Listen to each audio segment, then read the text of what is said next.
Gunung itu tampak megah dan misterius menjulang tinggi di antara awan-awan gelap. Tidak ada jalur pendakian resmi, hanya jalan setapak yang samar, tertutup oleh semak belukar dan pohon-pohon tua yang berdiri kokoh seperti penjaga.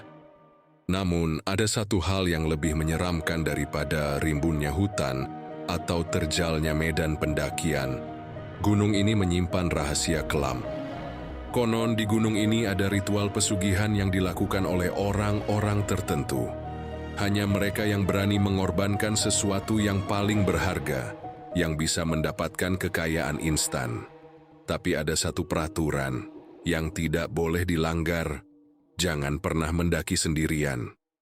Mereka yang nekat mendaki seorang diri, entah karena penasaran atau sekadar menantang nyali, tidak akan pernah kembali dengan selamat. Ada yang ditemukan dalam kondisi mengenaskan, ada yang sekadar meninggalkan jejak samar di hutan, dan yang paling menyeramkan, ada yang benar-benar hilang tanpa jejak. Malam ini, kita akan menelusuri kisah seorang pendaki yang mengabaikan larangan itu. Seseorang yang tidak percaya dengan mitos dan berusaha membuktikan bahwa semua hanyalah takhayul belaka. Namun, apakah dia berhasil turun dengan selamat? Ataukah dia menjadi korban berikutnya dari pesugihan gunung kematian? Sebelum kita mulai cerita ini, jangan lupa subscribe channel ini dan aktifkan lonceng notifikasinya. Karena masih banyak kisah horor yang akan membuat bulu kuduk kalian berdiri. Siapkan nyali kalian. Dan ingat, jangan pernah mendaki sendirian.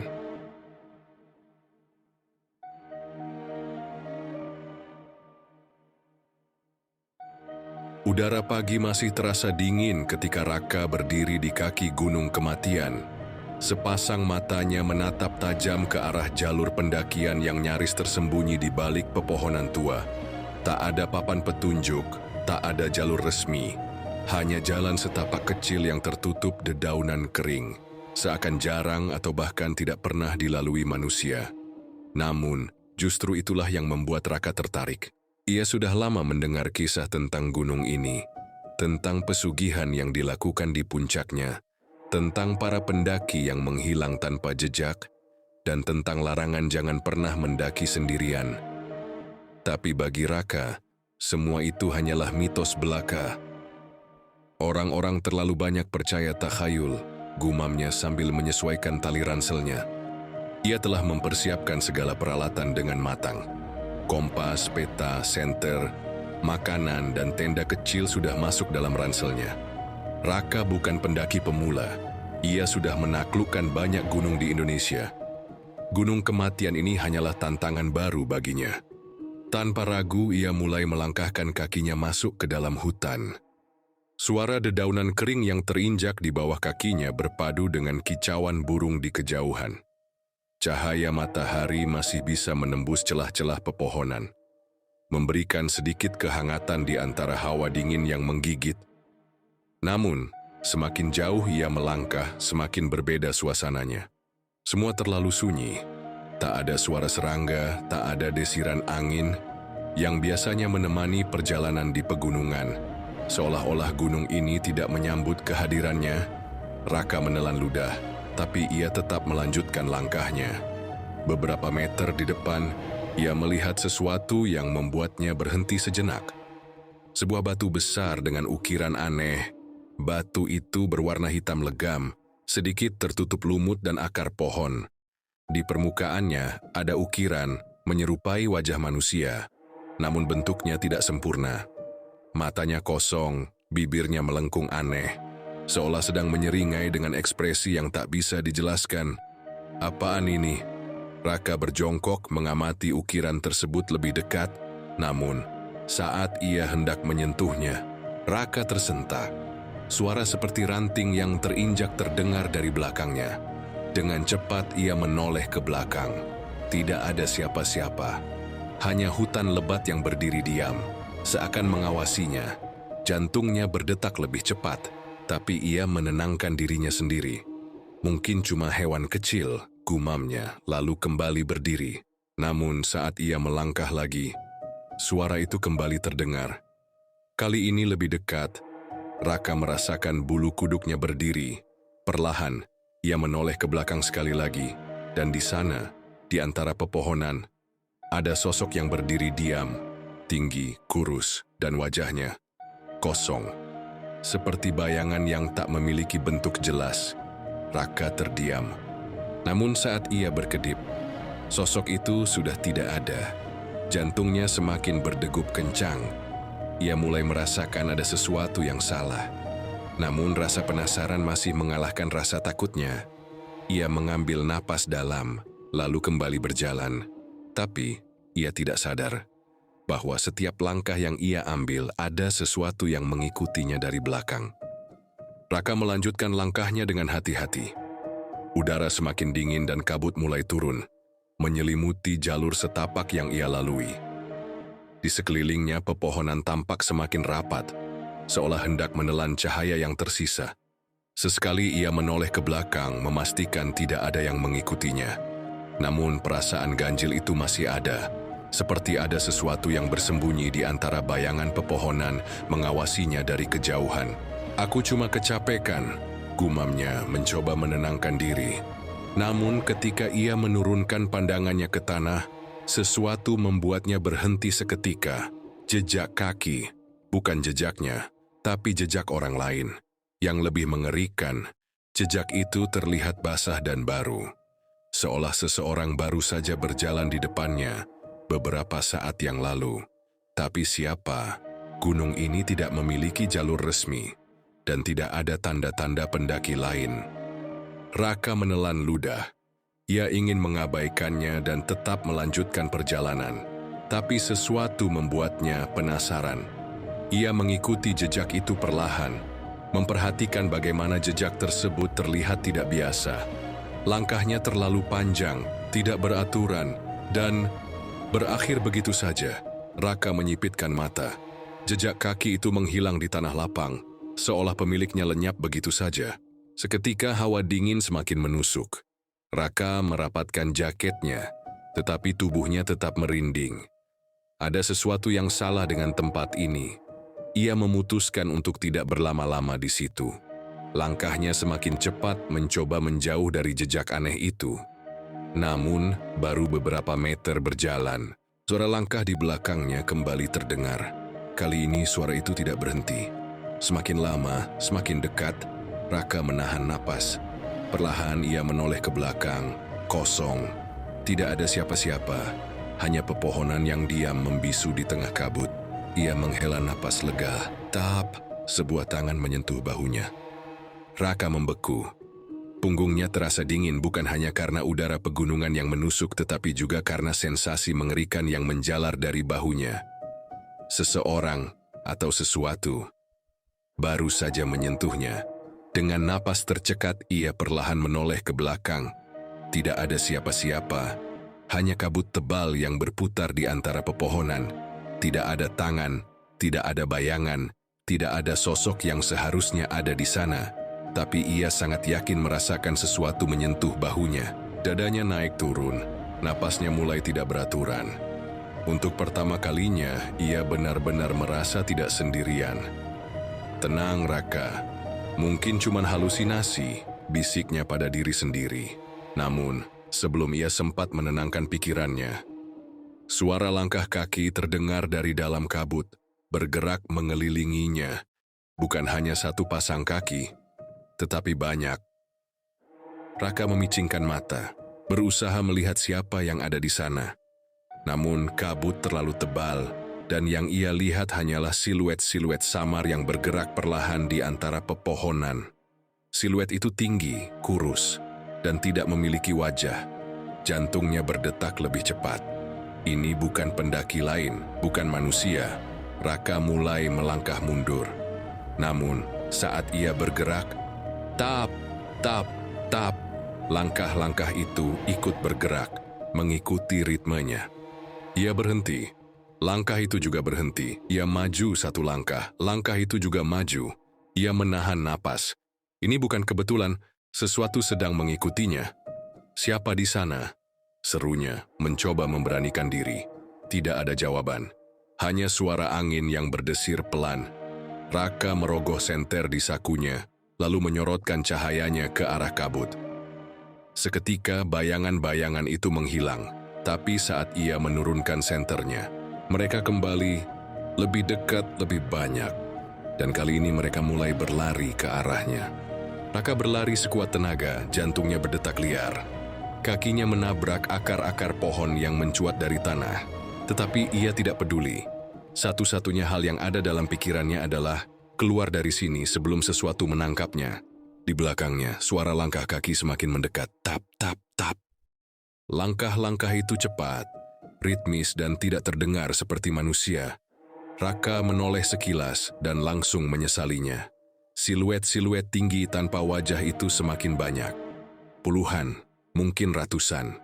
Mereka bergerak tanpa suara, seolah melayang di atas tanah. Tetapi langkah-langkah mereka jelas terdengar. Dan yang paling mengerikan, mereka semakin dekat. Raka menggertakkan giginya, mencoba berpikir. Ia tidak bisa terus berlari tanpa arah. Jalur setapak sudah tidak terlihat, kabut semakin tebal, dan ia mulai kehilangan orientasi. Namun, di tengah kepanikannya, matanya menangkap sesuatu di kejauhan. Sebuah cahaya merah redup. Entah apa itu. Tetapi hanya itulah satu-satunya tanda kehidupan di tengah hutan yang mencekam ini. Tanpa berpikir panjang, Raka berbelok ke arah cahaya tersebut, berharap bisa menemukan jalan keluar. Namun semakin ia mendekat, udara semakin berat. Langkahnya terasa lebih sulit, seolah ada sesuatu yang menahannya. Napasnya mulai pendek-pendek. Bukan hanya karena lelah, tetapi karena hawa yang semakin menekan. Dan kemudian, ia sampai di tempat itu, sebuah batu altar besar, berlumuran sesuatu yang tampak seperti darah kering. Di sekelilingnya ada lilin-lilin hitam yang masih menyala, meskipun tidak ada angin. Aroma anyir menyeruak ke hidungnya, membuat perutnya mual. Raka menelan ludah. Ini bukan tempat biasa, namun sebelum ia sempat bergerak, suara dari belakang membuatnya membeku. Kau sudah terlalu jauh, nak. Suara itu dalam, berat, dan terdengar seperti berasal dari dalam tanah. Dengan tubuh gemetar, Raka perlahan menoleh ke belakang. Dan di sana, berdiri sesosok pria tua dengan mata hitam kosong. Wajahnya dipenuhi keriput, tetapi tubuhnya tegak. Pakaiannya seperti jubah pendeta kuno. Dan di tangannya ia memegang sesuatu. Sebuah kepala manusia yang sudah membusuk. Raka tidak bisa bergerak. Jantungnya seperti berhenti berdetak. Pria itu tersenyum samar. Kau yang datang, dan kau yang akan membayar. Seketika, dunia di sekitar Raka berubah. Tanah di bawahnya bergetar. Pepohonan berbisik. Suara-suara yang tidak seharusnya terdengar memenuhi udara. Dan di depan matanya, sosok-sosok tanpa wajah itu mulai bergerak mendekat. Raka ingin berteriak, tetapi suaranya tertahan. Jangan sadar, tidak ada jalan keluar dari sini. Raka terjebak. Sosok pria tua berjubah hitam berdiri di hadapannya, menggenggam kepala manusia yang telah membusuk. Mata pria itu kosong. Tetapi ada senyum samar di wajahnya, seolah ia telah menunggu kehadiran Raka sejak lama. Di sekelilingnya, puluhan sosok tanpa wajah semakin mendekat. Mereka tidak berbicara, tidak bersuara, tetapi kehadiran mereka cukup untuk membuat udara terasa semakin berat. Raka mundur perlahan, tetapi kakinya justru menyentuh sesuatu yang dingin. Dia menoleh ke belakang, dan kali ini ia benar-benar ingin muntah. Di atas altar ada tubuh manusia yang sudah tidak bernyawa. Tubuh itu tampak seperti seorang pendaki, masih mengenakan jaket gunung, tetapi wajahnya sudah membusuk, matanya terbuka lebar dengan ekspresi ketakutan yang terpatri selamanya. Kau yang datang, dan kau yang akan membayar. Suara pria tua itu kembali terdengar, kali ini lebih dalam dan menggema. Tangan pria itu terangkat, dan dalam sekejap tubuh Raka terasa kaku. Ia tidak bisa bergerak, seolah ada sesuatu yang menahannya, mengikat setiap otot di tubuhnya. Pria tua itu melangkah lebih dekat, matanya menatap langsung ke dalam mata Raka. Sudah lama kami menunggu. Pengorbanan terakhir harus dilakukan. Raka ingin berteriak, tetapi suara tidak keluar dari tenggorokannya. Di langit, bulan yang tadinya biasa saja kini berubah menjadi merah darah. Udara di sekitar mulai bergetar, dan sosok-sosok tanpa wajah itu berlutut. Mereka semua menundukkan kepala, seolah sedang melakukan sebuah ritual. Pria tua itu menatap Raka dengan tatapan yang penuh arti. Kau akan menggantikan dia. Tangan keriputnya terulur, menyentuh dada Raka. Seketika rasa sakit luar biasa menjalar ke seluruh tubuhnya. Seolah ada sesuatu yang ingin keluar dari dalam dirinya. Raka menjerit tanpa suara. Tubuhnya mulai kehilangan kendali. Jari-jarinya bergerak sendiri, kakinya lemas, kepalanya terasa berputar, dan kemudian ia melihat sesuatu yang tidak seharusnya ia lihat. Sosok dirinya sendiri, berdiri di depan altar. Ia melihat tubuhnya sendiri, tetapi dengan mata kosong seperti pria tua itu. Dan di saat yang sama, tubuhnya yang asli terasa semakin ringan, semakin transparan, semakin hilang. Ia tidak sedang dikorbankan. Ia sedang digantikan. Pria tua itu tersenyum puas, selamat datang dalam siklus tanpa akhir. Tubuh Raka membeku. Ia masih berdiri di hadapan altar, tetapi yang berdiri di sana bukan lagi dirinya. Jiwanya telah tercerabut dari tubuhnya. Ia bisa melihat tubuhnya sendiri, tetapi mata tubuh itu kosong, seperti mayat hidup. Bibirnya tersenyum samar, seperti boneka yang digerakkan oleh kekuatan lain. Raka ingin berteriak, ingin kembali ke dalam tubuhnya, tetapi ia hanya bisa melayang tanpa kendali. Sementara itu, pria tua berjubah hitam mengangkat kedua tangannya, merapal mantra dalam bahasa yang tidak dimengerti. Angin berputar kencang di sekitar altar. Lilin-lilin hitam yang sebelumnya berkedip mulai menyala dengan api berwarna biru. Seolah merespons mantra yang diucapkan, sosok-sosok tanpa wajah itu berlutut lebih dalam. Langit semakin gelap, seolah malam menelan seluruh cahaya yang tersisa. Dan kemudian, dari dalam altar, muncul tangan-tangan hitam yang merayap keluar.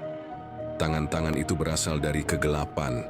Perlahan, mereka mendekati tubuh Raka yang kini tak berjiwa. Mereka akan mengambilnya. Raka merasa tubuhnya semakin ringan, semakin jauh dari dunia nyata. Ia ingin melawan, tetapi ia bahkan tidak tahu bagaimana cara bergerak dalam wujud ini. Lalu, dari kejauhan, ia mendengar suara, bukan suara pria tua itu, bukan suara makhluk-makhluk tanpa wajah, tetapi suara seseorang yang familiar. Raka, sadar, lawan mereka. Suara itu menggema di dalam kepalanya, keras dan penuh emosi. Raka berusaha mencari sumber suara itu, tetapi tidak ada siapa-siapa. Namun suara itu terus memanggilnya. Kau belum mati, kembali ke tubuhmu. Dan saat itulah, ia melihat sesuatu, sebuah bayangan kecil di antara kegelapan, sebuah cahaya redup yang berbentuk dirinya sendiri. Tanpa berpikir, Raka melesat menuju cahaya itu. Dan seketika ia merasakan tarikan kuat yang menghantam dirinya. Dunia di sekitarnya berputar. Suara-suara gaib berteriak marah. Sosok-sosok hitam mengulurkan tangan, mencoba menahannya, tetapi Raka terus bergerak. Semakin cepat, semakin dekat ke tubuhnya, dan tepat saat tangan-tangan hitam itu hampir mencengkeramnya. Raka tersentak, napasnya terengah-engah. Dadanya naik turun, ia kembali ke dalam tubuhnya. Ritual yang gagal, pria tua itu terhuyung mundur. Wajahnya dipenuhi keterkejutan. Tidak mungkin. Sosok-sosok tanpa wajah mulai bergerak gelisah. Mereka tidak lagi berlutut, mereka tampak kebingungan, seolah kehilangan sesuatu yang sangat penting. Raka tidak tahu apa yang terjadi, tetapi ia tahu satu hal. Ia harus keluar dari tempat ini. Dengan sisa tenaga yang ia punya, ia berlari. Pria tua itu mencoba merapal mantra lagi, tetapi kali ini tidak ada yang terjadi. Ritual telah gagal. Dan tiba-tiba, bumi mulai bergetar. Gunung ini tidak akan membiarkan Raka pergi begitu saja. Gunung itu bergemuruh. Tanah bergetar hebat di bawah kaki Raka. Batu-batu besar mulai runtuh dari puncak, pohon-pohon berderak, dan kabut hitam menyelimuti udara, menciptakan ilusi seolah dunia sedang runtuh. Gunung ini marah, Raka berlari secepat mungkin, tetapi langkahnya terasa berat. Udara di sekelilingnya semakin pekat, membuatnya sulit bernapas. Dari kejauhan, ia bisa mendengar suara jeritan, bukan suara manusia, tetapi suara makhluk yang berasal dari tempat lain. Sosok-sosok tanpa wajah mulai berdiri kembali, tetapi kali ini mereka tidak bergerak mendekat. Mereka terlihat takut. Pria tua berjubah hitam juga tak lagi mencoba menghentikan Raka. Sebaliknya, ia berbalik menghadap altar, lalu berlutut, menyembah sesuatu yang tidak terlihat. Dan saat itulah, Raka melihatnya, sebuah bayangan raksasa mulai bangkit dari dalam gunung. Sosok itu begitu besar, begitu gelap, seolah menyatu dengan kegelapan malam. Mata merahnya menyala, menatap langsung ke arah Raka. Sosok itu bukan manusia.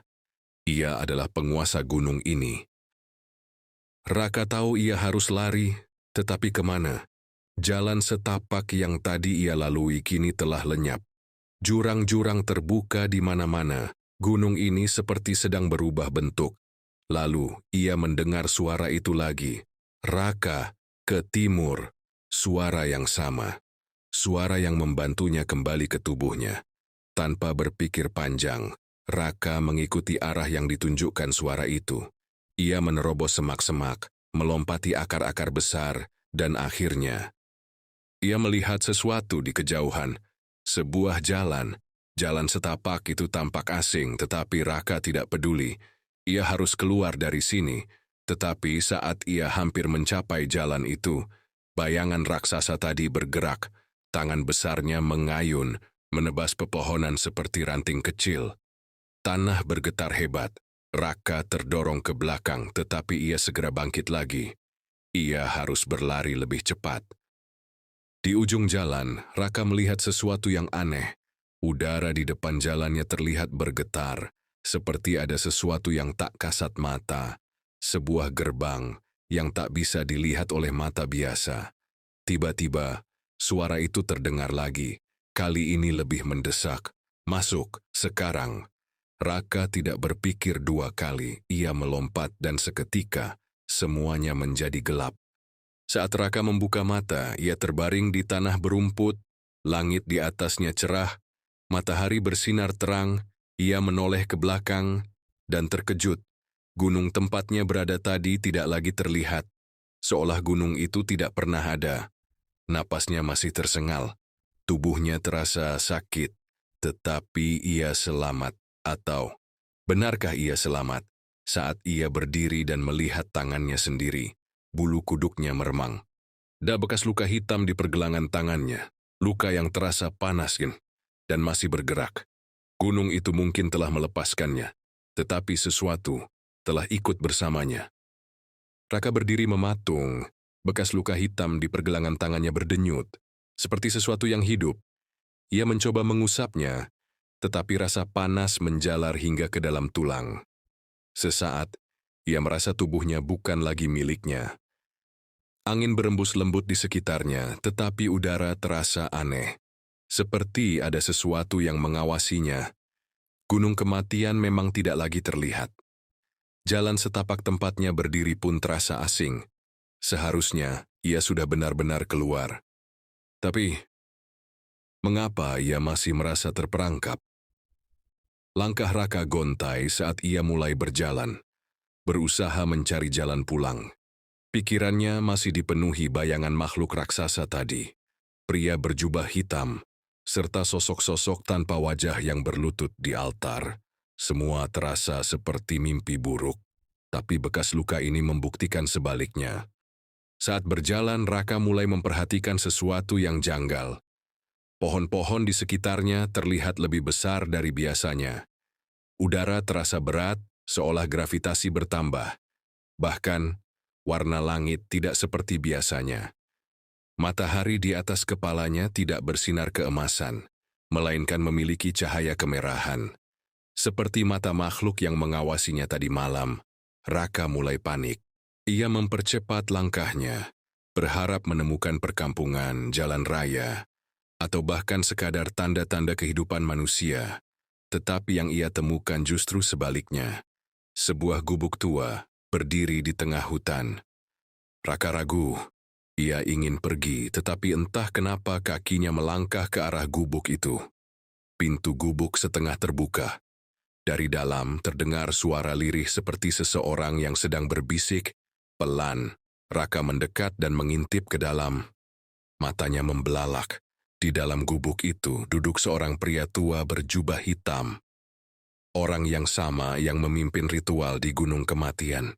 Tetapi kali ini, pria itu tampak berbeda. Tubuhnya kurus kering, kulitnya mengeriput seolah telah hidup berabad-abad, dan matanya menatap lurus ke arah Raka, seakan ia sudah tahu Raka akan datang. "Kau kembali lebih cepat dari yang kuduga," ucap pria itu dengan suara serak. Raka mundur selangkah. "Apa maksudmu?" "Aku tidak kembali, aku keluar dari sana." Pria tua itu tertawa pelan. "Kau pikir kau sudah bebas?" Ia mengangkat satu jari menunjuk ke pergelangan tangan Raka yang masih berdenyut hitam. "Tanda itu adalah bukti bahwa kau masih milik gunung ini." Darah Raka berdesir. "Tidak, aku sudah keluar, aku sudah selamat." Pria itu menggeleng. "Tidak ada yang bisa meninggalkan Gunung Kematian begitu saja. Kau boleh meninggalkan tanahnya, tetapi gunung itu telah menanamkan dirinya di dalam dirimu." Raka menatap bekas luka di tangannya, yang kini semakin gelap. Rasa panas menjalar ke seluruh tubuhnya. Ia mulai mengerti. Ia tidak pernah benar-benar meninggalkan Gunung Kematian. Gunung itu telah ikut bersamanya. Raka jatuh berlutut, kepalanya pusing. Matanya mulai berkunang-kunang. Di sekelilingnya, dunia mulai berputar. Pria tua itu hanya tersenyum. "Kini kau adalah bagian dari kami. Cepat atau lambat kau akan kembali." Raka ingin berteriak, tetapi suaranya tercekat. Tiba-tiba, rasa sakit dari pergelangan tangannya menjalar ke seluruh tubuh. Tulang-tulangnya terasa seperti dihancurkan dari dalam. Dan dalam kegelapan yang mulai menelannya, ia melihat sesuatu, bayangannya sendiri, berdiri di hadapannya. Tetapi bayangan itu tidak memiliki wajah, seperti sosok-sosok yang ia lihat di altar. Raka ingin melawan, tetapi ia sudah tahu, tidak ada yang bisa melawan kehendak Gunung Kematian. Gunung itu tidak pernah membiarkan siapapun pergi. Gunung itu akan selalu menemukan caranya untuk mengambil kembali apa yang menjadi miliknya. Dan kini, Raka adalah salah satu bagiannya. Apakah ada cara untuk melepaskan diri dari kutukan Gunung Kematian? Ataukah Raka akan selamanya menjadi bagian dari kegelapan itu? Jika kalian suka cerita ini, jangan lupa subscribe dan nyalakan lonceng notifikasi agar tidak ketinggalan kisah-kisah horor lainnya. Dan ingat, jangan pernah mendaki sendirian.